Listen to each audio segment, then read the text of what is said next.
जय हिंद, जय भारत।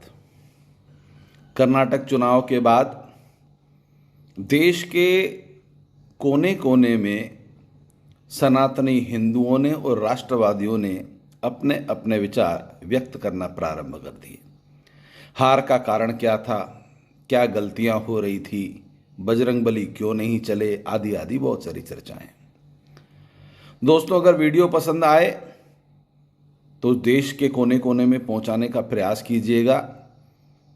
मेरे जितने भी फॉलोअर्स मेरे बोलने की भाषा, मेरी शैली को पसंद करते हैं, उनसे आग्रह करता हूं कि राष्ट्रवाद की आवाज़ को जब तक जन जन तक पहुंचाया नहीं जाता तो ना तो जनता समझ पाती है, ना नेता समझ पाते हैं। राजनीतिक दलों के आका भी, चाहे वो भारतीय जनता पार्टी के हों चाहे कांग्रेस के हों, वो अपने चापलूसों की और अपने उन नेताओं की सुनते हैं जो उनकी चरण चंपी किया करते हैं।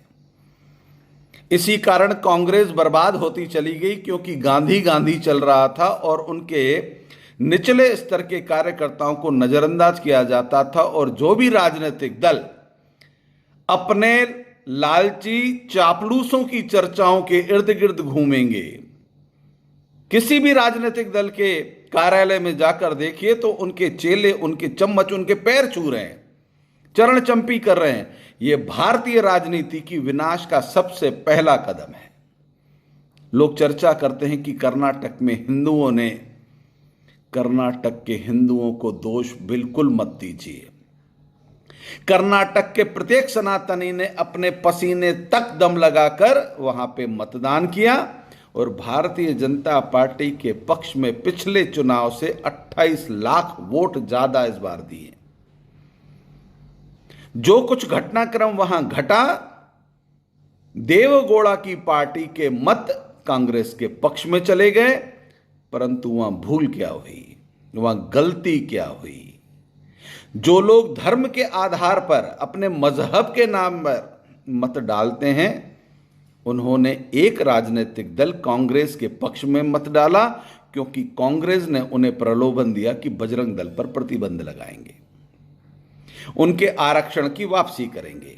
वो सब लोग इकट्ठे हो गए और सनातनी हिंदू जो शुरू से बिखरता आया है, इस बार भी अपनी लालच में बिखरता चला गया।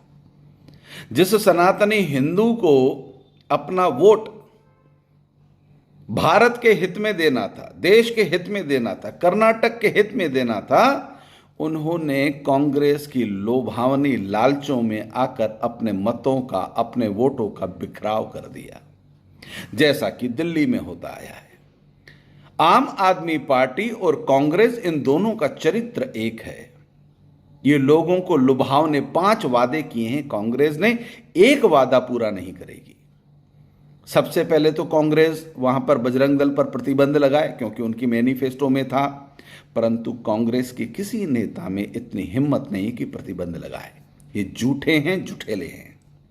रही बात 5 वादों की, जो 2000 रुपए प्रत्येक महिला के अकाउंट में डालेंगे, कभी नहीं डालेंगे। राहुल गांधी इन सब की फैक्ट्री के मुख्य कर्ता धर्ता है। मध्य प्रदेश में पिछले चुनाव में आए थे, अगर 100 दिन के अंदर कर्जा माफ नहीं हो जाए मैं मुख्यमंत्री बदल दूंगा। नहीं बदला, न कर्जा माफ किया। जिसको मुख्यमंत्री हाईलाइट करने की कोशिश की गई थी, अलबत्ता उसको पार्टी में नजरअंदाज किया जाने लगा और बाद में वह जब भारतीय जनता पार्टी में अपने विधायक साथियों के साथ आ गए तो उनको गद्दार तक कहा। और अभी कर्नाटक के चुनाव में जो भारतीय जनता पार्टी के नेता कांग्रेस में गए, उन्हें किसी ने गद्दार नहीं कहा, क्योंकि भारतीय जनता पार्टी ओछी पार्टी नहीं, उसकी विचारधारा ओछी नहीं थी, इसलिए भारतीय जनता पार्टी ने अपने नेताओं को गद्दार नहीं कहा। विचारधारा है। और मैं इस वीडियो के माध्यम से आपको बता देना चाहता हूं, नेताओं की विचारधारा एक ही होती है, चाहे वो किसी भी राजनीतिक दल में हो। जो भाजपा से कांग्रेस में चले जाते हैं, जो कांग्रेस से भाजपा में चले जाते हैं, ये नेता हैं, इनकी विचारधारा एक रहती है। जो समाज सेवक के रूप में नरेंद्र मोदी जी जैसे, योगी आदित्यनाथ जी जैसे, जो अपने समझौतों से, अपने विचारों से समझौता नहीं करते, वह नेता नहीं, वह समाज सेवक कहलाते हैं। उन्हीं के कारण भारतीय राजनीति आज भी गर्व महसूस करती है। कांग्रेस में भी बहुत अच्छे लोग ऐसे हैं जिन्होंने विचारधारा से कभी समझौता नहीं किया। जो 24 विधायक भारतीय जनता पार्टी में आए थे, कांग्रेस के मध्य प्रदेश के नेता थे, उनके जमीर को ललकारा गया कमलनाथ जी द्वारा, बार बार उनका अनादर किया गया। तो वो अनादर पहले क्यों सहते रहे? क्योंकि सोनिया गांधी की गुलामी करते करते उनकी विचारधारा, उनका राष्ट्रवाद अंदर ही अंदर घुट घुट के मर चुका था। परंतु जब उनका बार बार अपमान हुआ तो वह जो आत्मसम्मान अंदर भरा हुआ था वो उभर कर बाहर आ गया और उन्होंने अपने आप को भारतीय जनता पार्टी और राष्ट्रवाद से जोड़ लिया। आने वाले चुनाव में कुछ ऐसे नेता और भी होंगे जिनकी टिकट कटेगी, वो कांग्रेस में जाने की कोशिश करेंगे। मैं भारतीय मतदाताओं को कहना चाहता हूं, नेताओं की जात एक होती है, चाहे वह किसी भी राजनीतिक दल के हों, परंतु जो राष्ट्रवाद से जुड़ा है, जो विचारधारा से जुड़ा है, जो सनातन धर्म से जुड़ा है, जो हिंदुत्व से जुड़ा है, वह कभी नहीं बदलेगा। न वो राजनीतिक दल बदलेगा, न अपनी विचारधारा बदलेगा। मतदान करते समय सोच समझकर मतदान कीजिए। कर्नाटक के हिंदुओं को दोष मत दीजिए। इस देश का सनातनी लालच के कारण मरता है, चाहे वो कर्नाटक में मर रहा हो, चाहे राजस्थान में मर रहा हो, चाहे दिल्ली में मर रहा हो, या आने वाले चुनाव में अपनी लालच में वो बिखरता चला जाए। प्रधानमंत्री जी, मेरा आपसे आग्रह है, इस देश की जनता के लिए विकास की बात छोड़ दीजिए। विदेशों में संबंध स्थापित करने की जरूरत नहीं है। इस भारत के लोगों को आत्मसम्मान चाहिए ही नहीं। इस देश के लोगों को अंग्रेजों के जमाने से जूते खाने की आदत है, पिटने की आदत है, जलील होने की आदत है। उन्हें फ्री फोकट में ऐसी चीजें उपलब्ध कराइए। 2000 की जगह 5000 की झूठी घोषणाएं करना प्रारंभ कर दीजिए, जो कांग्रेस करती और देती किसी को नहीं है। केजरीवाल ने क्या पंजाब में देना चालू कर दिए? मालूम कीजिए। हिमाचल में जो घोषणाएं की वो प्रारंभ हुई क्या? अब हिमाचल का मुख्यमंत्री कहता है जो हमने घोषणाएं की वो 5 साल में लागू करनी है, और 5 साल में कहेंगे पैसा हुआ ही नहीं। अभी कर्नाटक के चुनाव में जो घोषणाएं की गई है, उन घोषणाओं को अगर कांग्रेस अमल में लाती है, जैसा कि राहुल गांधी ने कहा है कि पहले ही कैबिनेट मीटिंग में पास होना चाहिए, कर्नाटक सरकार पर इतना अरबों रुपए का बोझ आ जाएगा, वो कर नहीं पाएंगे। परंतु जनता को बेवकूफ बनाने के लिए 1947 से जवाहरलाल नेहरू ने जो कांग्रेसियों को सूत्र दिया है, उसी सूत्र के आधार पर आज भी देश की जनता को छला जाता है, और ना समझ जनता आज भी छली जाती है। उसी का परिणाम था कर्नाटक के चुनाव में भारतीय जनता पार्टी की हार। आने वाले चुनाव में, चाहे वो मध्य प्रदेश हो, चाहे वो राजस्थान हो, चाहे छत्तीसगढ़ हो, इस देश के अंदर इस्लामीकरण करने की, धर्म परिवर्तन की एक बहुत बड़ी मिशन काम कर रही है। उस मिशन को सफल होने का काम अगर हो पाता है तो सनातनी हिंदू के वोटों के कारण हो पाता है। और वह सनातनी हिंदू कौन है? जो कांग्रेस का वोटर है, कांग्रेस का मतदाता है। आप भारत के शत्रु बनकर काम कर रहे हैं, अपने स्वार्थ के लिए, अपनी लालच के लिए। आप इस देश की गरिमा को, अपने धर्म की गरिमा को बेचने का काम कर रहे हैं। 2000-5000 रुपए में वोट बेचने वाले कई वीडियो आए कर्नाटक से। 2000-5000 में वोट बेचने वाले लोगों, जरा यह सोचो कि वो 2000-5000 कितने दिन खाओगे? अरे बिकना ही है तो कम से कम 10-20 लाख में बिको। 10-20 लाख में बिके होते तो 10-20 लाख तुम्हारे पास 5 साल तो चलते, 5 साल के बाद दूसरी सरकार से बिक जाते। परंतु 1000-2000 में अपना जमीर बेच देते हो, अपना धर्म बेच देते हो, अपना विवेक बेच देते हो, यह अनुचित है। आने वाले चुनाव क्या करेंगे मुझे नहीं मालूम, परंतु मैं इस देश के प्रत्येक सनातनी को कहना चाहता हूं, हमने आज तक मच्छर नहीं मारा, हम किसी के शत्रु नहीं हैं, हम किसी के धर्म का अपमान नहीं करते, हम धर्मांतरण नहीं करते, हम किसी अन्य व्यक्ति को अपने संप्रदाय में आने के लिए प्रेरित नहीं करते, उनका ब्रेन वॉश करने का काम नहीं करते, हम आतंकवाद के समर्थक नहीं हैं। हम इस देश के सपोर्टर हैं, तो अपनी लालच को छोड़े। अन्यथा प्रधानमंत्री जी, आपसे निवेदन है कि छोड़िए, इस भारत के लोगों को अच्छी सड़कें थोड़ी चाहिए, आत्मसम्मान थोड़ी चाहिए, विदेशों से आने वाला अर्थ व्यापार थोड़ी चाहिए। व्यापार देने के बाद भी जिनको आप व्यापार दे रहे हैं, जिनके आपके प्रयासों से जिनकी आर्थिक व्यवस्था मजबूत हो गई है, वो इस देश के रईस, पढ़े लिखे शिक्षित लोग इतने बड़े गंवार हैं कि वो वोट देने नहीं जाते। उनके लिए आप ये सब कर क्यों रहे हैं? क्या जरूरत है? जिन लोगों को भारत की सरकार ने आर्थिक रूप से मजबूत किया, उनके कर्मचारी वोट नहीं देने जाते क्योंकि मालिक उनको उस दिन भी फैक्ट्री में काम देते हैं। आपकी सरकार ने ऐसा कोई नियम कानून बनाया नहीं है कि अगर कोई व्यक्ति वोट देने नहीं जाता है तो उसके निम्नलिखित अधिकार समाप्त हो जाएंगे, इसलिए वो वोट भी देने नहीं जाते।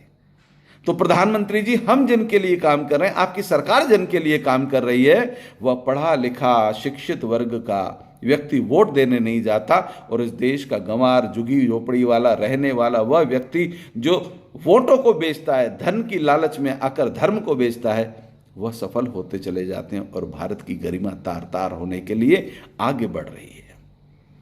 हम भारत का इस्लामीकरण नहीं होने देंगे, परंतु इस्लाम के अनुयायियों को कभी पीड़ित भी नहीं करेंगे। सबका साथ, सबका विकास और सबके विश्वास पर, पद चिन्हों पर चलने वाला हमारा हिंदुत्व, हमारा राष्ट्रवाद और हमारा धर्म किसी भी धर्म का अपमान नहीं करता, परंतु जो धर्मावलंबी, जो कट्टरपंथी मतों के लिए, अपने धर्म, अपने मजहब के लिए अपने वोट बेचते हैं। उत्तर प्रदेश में चुनाव हुए, भी उसी दिन कर्नाटक चुनाव के परिणाम आए।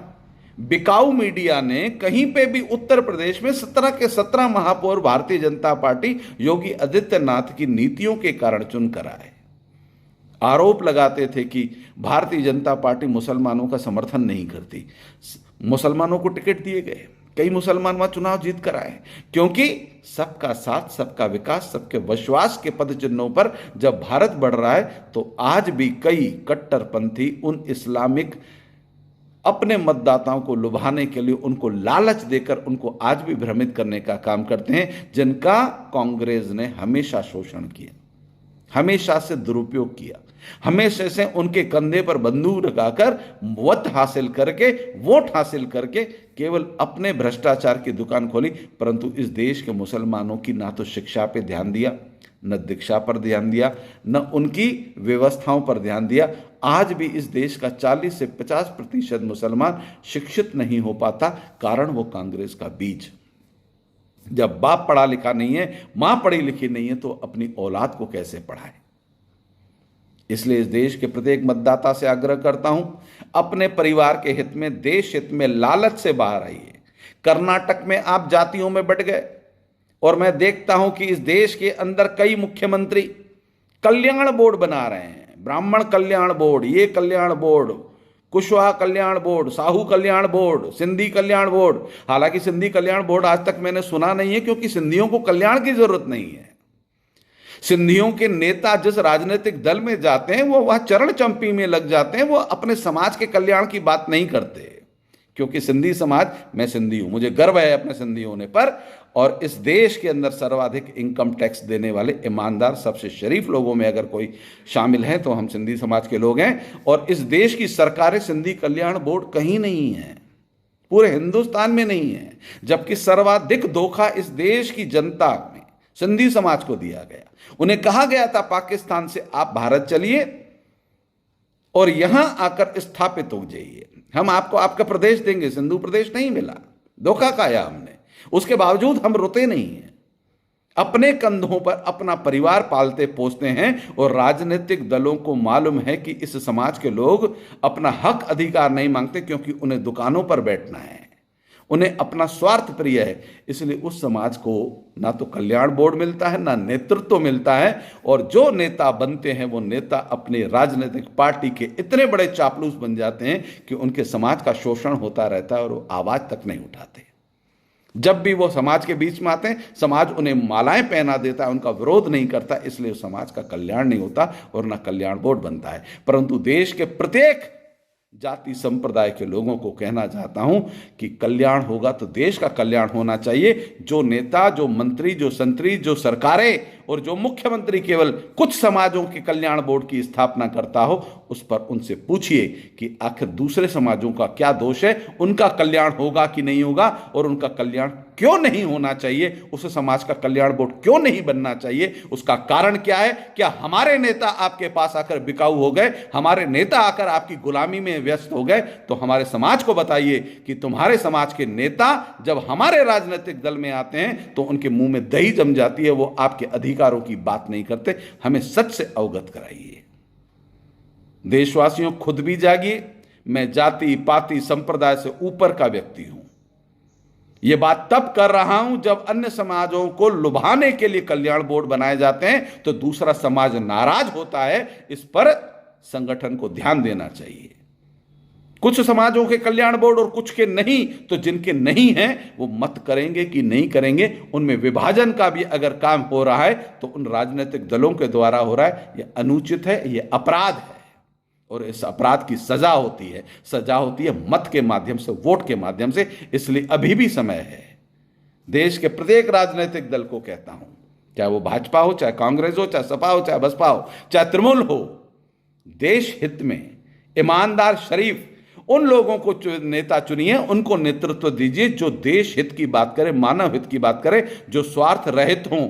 उन भ्रष्टाचारी, उन अपराधी प्रवृत्ति के नेताओं को अगर आप राजनीतिक दलों में चुनेंगे, वो चुनकर तो आएंगे परंतु भ्रष्टाचार करेंगे, आपकी छवि को खराब करेंगे, आपके राजनीतिक विचारधारा को तार तार करेंगे, और आप ही का उसमें नुकसान होगा। देश का भी नुकसान होगा, मानवता का भी नुकसान होगा।